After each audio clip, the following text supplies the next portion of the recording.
Well, thank you so much for meeting with me. I'd love to hear more about you and your talk. So, yeah, Yeah. can you just give us a short intro to get us started? Who are you and what do you do? Well, I'm based in London. I'm an artist and writer and sometimes curator. I trained as a visual artist back in the 1980s, late 1980s. Um, I've been writing and exhibiting my own work and making other kinds of exhibitions since then. I guess over the years I've had a particular interest in the creative potential of archives and museum collections. And within that, I'm particularly interested in what art historian Hal Foster called anarchival practices, by which he means research activities that try to reanimate or kind of reboot creative projects that were somehow overlooked or incomplete or misplaced or just actually simply forgotten the first time round. And the theatrical magic world's full of that kind of material. And about 15 years ago, I picked on what had been a kind of a long-term research interest in the technology of illusion and spectacle. And I started working quite closely with the Magic Circle Museum in London. So, tell me about the Magic Circle Museum because I've never been there.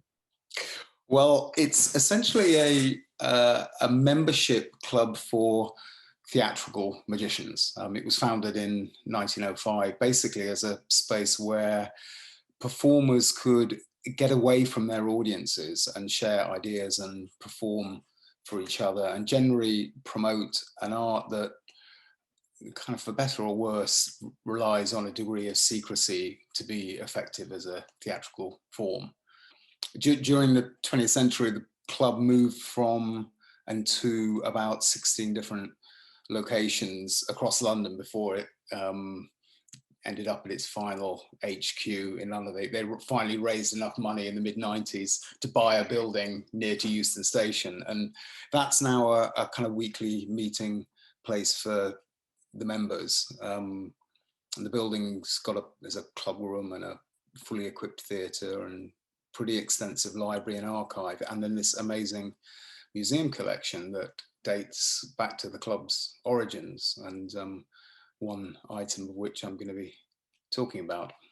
Yeah, so let's talk a little bit about your talk for our upcoming tarot weekend.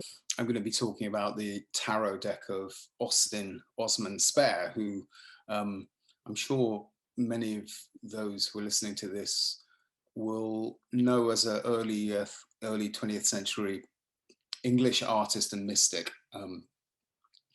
In art historical terms, his career spanned late symbolism through surrealism and actually onto the beginnings of pop, all of which are stylistic trends that you can pick up on his artistic work in different ways. But he also had a lifelong interest in the kind of otherworldly processes that lay behind creative practices, particularly his own, obviously. And he had a lifelong interest in cartomancy.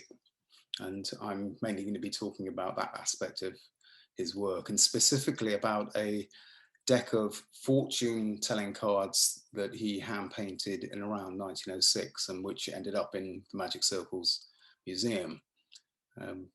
I stumbled across them about a decade ago now, and then edited a book about them over the next few years called Lost Envoy, which included essays by lots of great people like Gavin Semple, who'd already written a fairly authoritative book about Spare's connection to cartomancy, but of course didn't know about this tarot deck. So he was a key figure in articulating that aspect of Spare's practice. This deck, in fact, predates, very interestingly, our research showed, just predates the Rider-Waite Coleman Smith deck, which of Wow. course is the kind of cartomantic achievement of the British occult revival. And we in fact argue, I mean, I'll talk about this, we argue that there may have been some crossovers there. I mean, I'm going to be approaching Spare's cards as as, and not just spares cards, but also the whole area of cartomancy, in fact, more as a cultural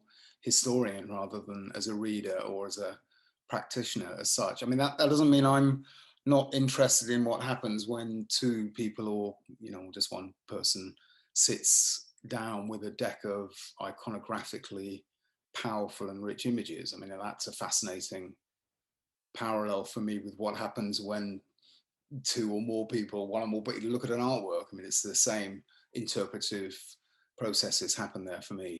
Hopefully my talk is going to help audiences to, I don't know, get to know this incredible object a little bit more. And yeah, basically went underground for the whole of the 20th century in the Magic Circle Museum. So there's a lot to be known about it. And finding out how it got there, what its life was like there, and Yeah.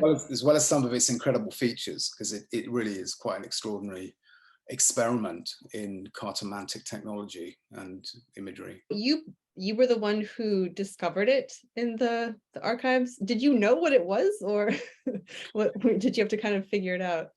Yeah, I mean, I'd actually been invited to give a lecture about the history of the Magic Circles collections at Camden Art Centre by a curator friend who was involved with an exhibition about Dieter Roth. And that pushed me into just digging a little deeper into the Magic Circle's own curatorial history. And I just looked at some material that I hadn't looked at before and couldn't believe my eyes when I saw this reference to a deck. And because the museum's relatively well organized, I had it within my hands within 10 minutes. It had been sitting there since 1944. It's when we accessioned the object. And because I have an art history background, as all artists do, I knew about Austin Spare. I knew about the Spare biography. Very fortunately, I was already friends with Mark Pilkington, who had published the Spare biography. So he was the first person I took it to. And the book was a kind of immediate invitation from him. And we went from there. Do you have like a favorite card from the deck? Is there one that you are particularly drawn to? You think, oh wow, that one's really interesting. I guess I do though, because but partly because it's the one card that's no longer extant, or not currently at least. The deck's strength card has been missing from some time.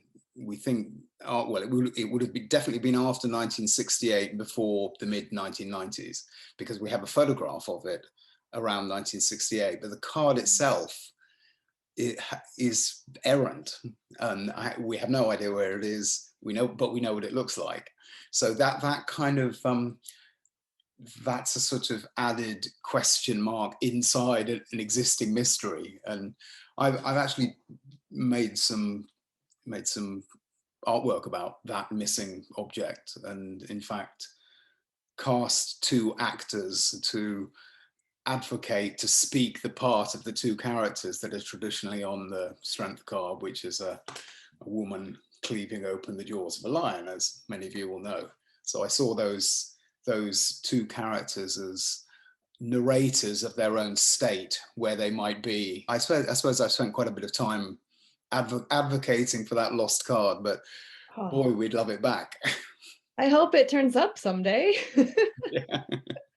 We put the card on the Lost Art Register, so that for lost artworks there is a official site where you can register the card, in order so that if it shows up on an auction, a kind of red flag comes up and we're told about it. But in order to do that, they needed a kind of color version of what this black and white image might be. So we've, in fact, this in the new edition of the book, which is going to have lots of revised new information. And one of the things we've done is produced a kind of imagined version of what we think it would look like, based on the tonal values and the existing palette of the cards, of which it would have been a close family relation. So it's obviously one of the major arcana trumps. and Mm. we know what they look like on the back and the front and the general color. So we've had a good stab at it. For anybody interested in both the history of cartomancy and the uses of cartomancy, it's a very fascinating insight into a historical moment when lots of different currents in the history of cartomancy were coming together and being sort of mashed up and evaluated, and then represented in different ways. And it's fascinating that this deck was produced by somebody who had his own artistic vision as well. So the deck catches both the traditional iconographical history as it meets the kind of early movements of modernism and surrealism. And it's sort of caught halfway between the two, and in a very interesting mix. And some of the technical sides of the way his innovations, I think people probably aware he drew across the boundaries between the cards, which provides just an incredible experiment that really wasn't taken up, because the deck vanished. But I if I was interested in that historical moment, I think I'd probably find the book and the deck itself quite interesting. If you could ask Austin Spare anything, if he was magically in front of you right now, what would it be? Well, I'd probably ask him where the heck that card is. Where's the missing card? If he knows, let us know. What I'd really love to know is precisely when he began work on the deck. I mean, there's all sorts of clues in the deck itself, like the inclusion of particular motifs and calligraphic styles and so on. And we're pretty confident of our dating, but it would be great to have confirmed the actual date when he laid out the blank card stock in front of him and kind of set to work. I'd love to know which was the first card that he drew. In fact, that fact alone would tell us an awful lot of things that we currently don't know. Well, thank you so much, Jonathan. Really can't wait for the talk. I think we're gonna all learn a lot, and yeah, look forward to seeing you in the college in November. Okay, look forward to that.